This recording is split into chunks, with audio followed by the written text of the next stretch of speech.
India is on the path of its electrification journey, and one such company that is providing the charge is indeed Amara Raja Group. Today, it's my pleasure to have with us the Chairman and MD of Amara Raja Energy and Mobility, Mr. Jayadev Galla. Mr. Galla, thank you so much for your time. As the theme of your event says, evolve. Let me just first try to understand from you, how do you see this whole electrification theme evolving in India, as well as how the electric vehicle segment is doing well in India, and what are the opportunities ahead? Thank you. I think first you have to step back a little bit and see what's happening around the world to understand what's going to happen in India. And you have two different stories playing out, two very different stories playing out. One story is, of course, the China story, where they're ahead of the rest of the world in almost every respect. They have 80% of the lithium-ion battery manufacturing capacity. They're making 80% of the electric vehicles in the world. They have control over nearly 80% of the raw materials, whether they're in China or from anywhere else. 80% of the materials are being refined in China. So they're far ahead of everyone else. Then if you look at the rest of the world, like North America and Europe, you have a lot of OEs scaling back on their plans. You have Gigafactories that were announced years ago, still languishing and not having come into production. And you have to really wonder, why is this happening? Two different things happening on two sides of the world. The whole idea of electric vehicle and lithium-ion batteries was actually a Western concept, not a Chinese concept. It was first developed in North America before it actually moved across. But what has happened, if you really look at it, is the structure of the market, of the car market itself, is very different. In China, you had adoption of two-wheelers preceding adoption of four-wheeler electric vehicles due to government policies, as well as the cost becoming equal to that of an IC engine in a two-wheeler, much faster. And in the East, generally in Asian markets, like India is also a similar market, we tend to have larger two-wheeler populations, larger three-wheeler populations, and larger populations of small vehicles relative to larger cars. But if you look at US market and European market, the two-wheeler is only a recreation vehicle that's used maybe a few months in a year when weather allows it. The rest of the year it's in the garage because it's too cold to drive. And cars also tend to be much larger. A small car there would be equivalent to a luxury car sometimes in India. Like if you take so you have very expensive cars, and the EV penetration started more in the luxury segment. When Tesla came out, they came out with the S, the Model S, which is competing with Mercedes-Benz S-Class and that kind of those vehicles, not at the lower end of the market. Then they had performance vehicles coming out. Now they have all these other vehicles, but none of them are actually competing at the low end of the market. So penetration levels actually have stopped because there's only so many people who buy luxury vehicles. You know, if you look at the volumes are always in the middle of the segment or at the lower end of the segment, depending on the country and the economy that you're looking at. Yes. So India is going to be following more the Chinese model and not the Western model. And so you can already see it happening. Two-wheelers are already penetrating very fast. And even if you look at the EVs that are doing well in terms of volumes, it's the Tata Nexon and such vehicles at the smaller end of the market that are really starting to penetrate. So I would say that I'm very bullish and very confident about EV market in India. As much as I may have skepticism about how much it may penetrate in the West, I think we're going to be following the Chinese model, and I have no doubt that the Indian story is going to be more similar to China than it is to the West. All right. But Mr. Galla, I also wanted to understand that one such trend that we are seeing in the market is the decline in the lithium battery prices. As a company who is looking forward to go big in this particular space, how do you assess the trends that is shaping up right now? Where do you see the prices heading? And since a lot needs to be known with respect to the financial metrics, so if the prices decline more, if at all they do, then how your financial metrics are expected to get impacted? Any sense on that? See, if prices are coming down because of change in technology and because of scale efficiencies, that's a good sign and positive sign. We'll also get there eventually.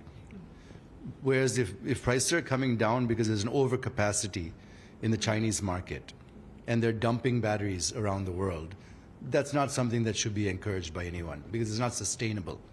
And we'll end up killing the local industry because of predatory pricing from China.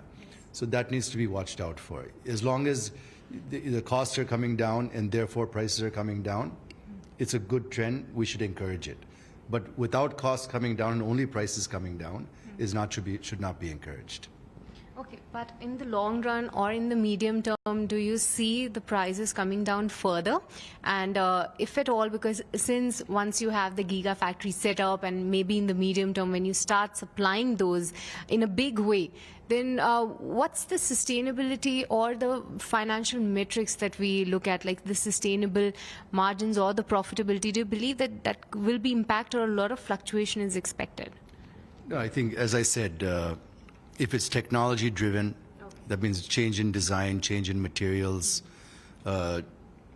change in manufacturing process that's bringing costs down. That's something that we'll also have to adopt and get on board with. Scale efficiencies are another way to bring costs down. So as we reach a global scale in a single location, we should then be able to compete with anybody in the world. Now, what is that capacity is yet to be seen, right?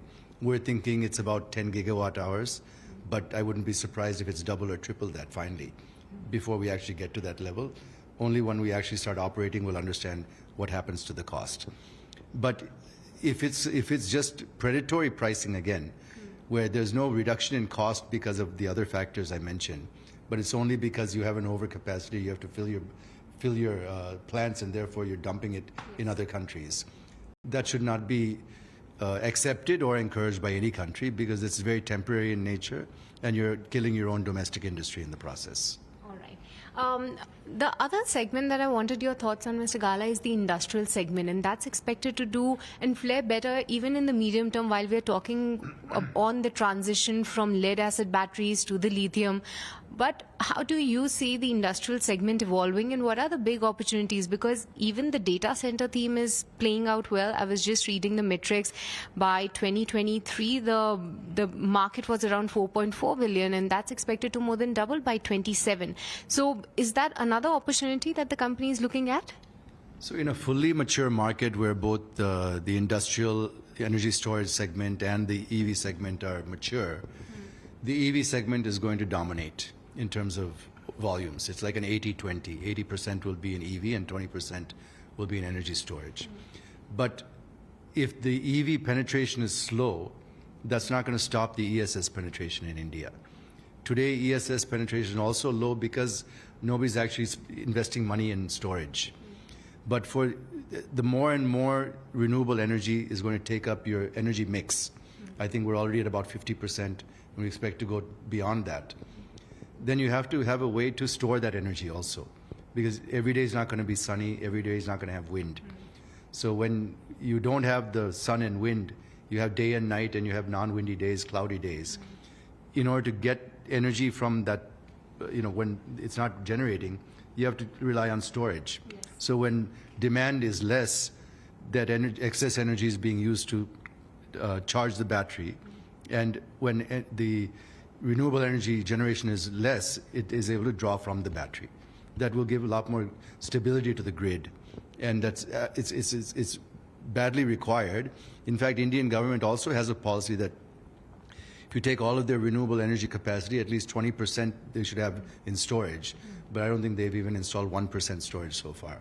So the policy hasn't been implemented, but it's very critical to have energy security.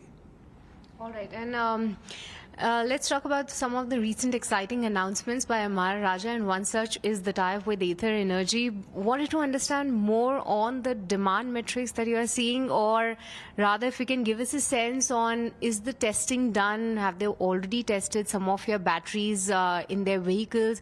And what is the growth opportunity there, that how much or the size could be with this particular tie-up?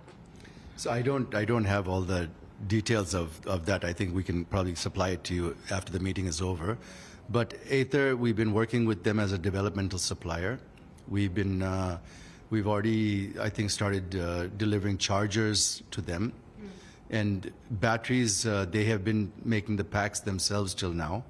But once we get into the cell manufacturing, then we'll have to see whether we're going to be supplying them only cells or putting them into packs and then giving it to them. So being a developmental partner means that they're not just taking off the shelf. Based on their requirement, we're developing cells for those specific applications. Coming back to one of your earlier questions on ESS versus EV, one thing I forgot to mention is that EV is dependent on a conversion from ICE engine to electric vehicle. Consumer has to actually want to make that conversion. Whereas in ESS, it's not, the application is not changing. You know, in the electric vehicle application, you have an ICE engine or you have an EV. Battery comes with the EV for propulsion, for traction.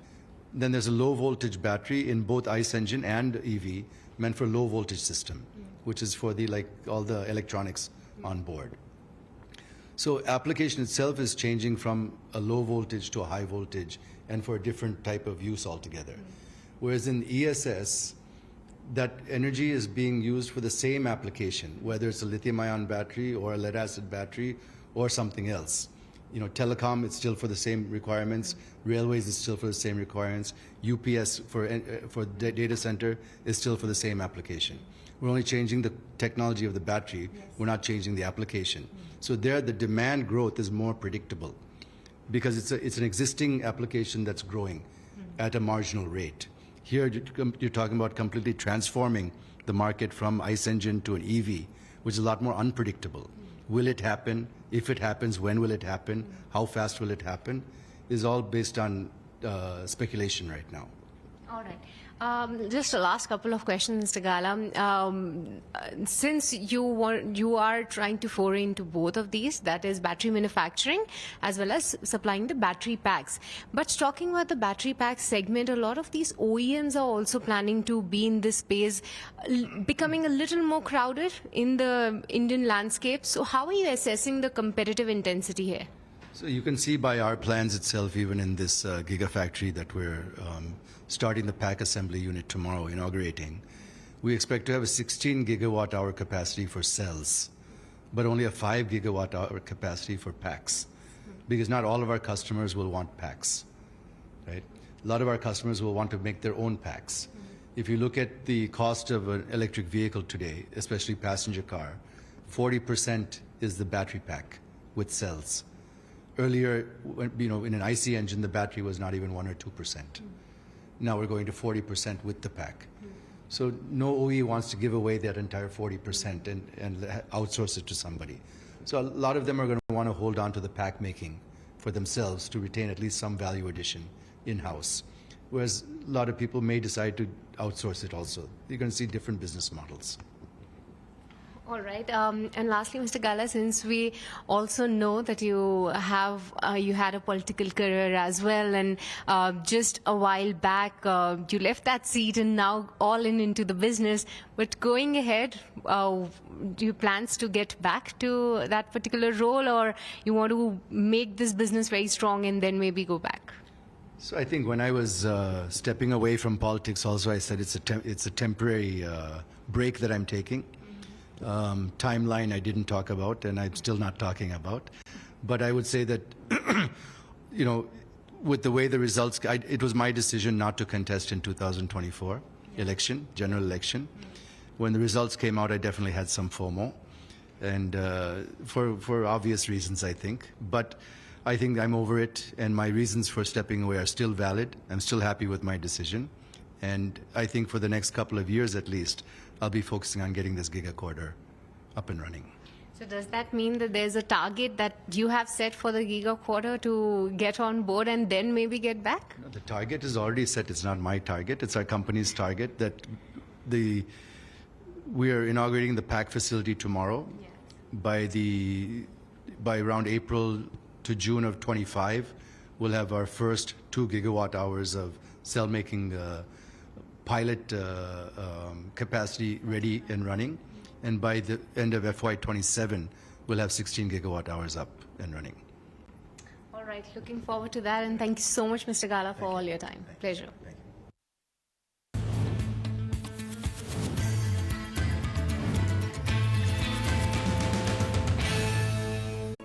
If you like this video, then like, share and subscribe to ET Now.